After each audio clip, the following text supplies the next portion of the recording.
Today, I'm doing day two, the second lesson of A Course in Miracles, which I'm using this book by Mami Onami. And she took the Course in Miracles and broke it down very simply and concisely. She actually did it for her mother, who was going through a difficult time and just could not fathom trying to break down A Course in Miracles herself.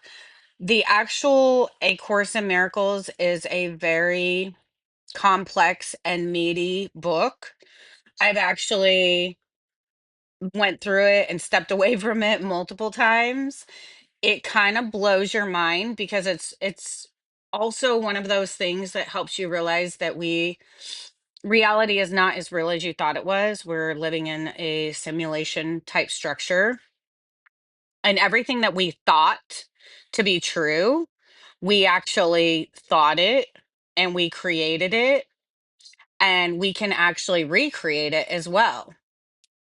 So, lesson two, we're building on the everything is neutral concept. So, everything is neutral until I give it meaning.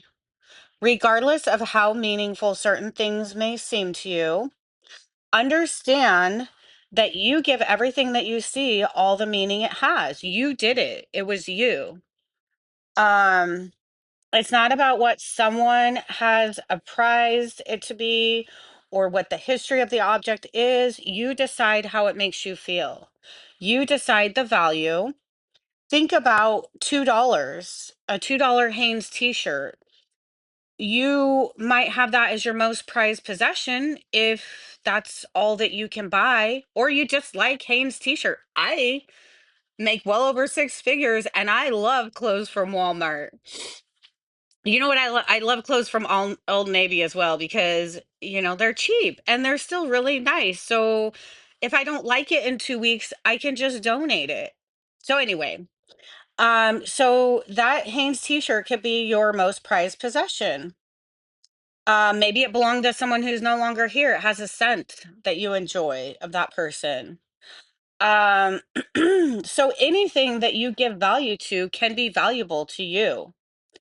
Maybe there's a certain restaurant that you love because it reminds you of your first date. What we see is a collection of our thoughts and feelings more so than what actually exists. Select 10 objects from your surroundings again and notice as you observe each the meaning that you have assigned to it. And then play around with other meanings. See what you think and let me know in the comments.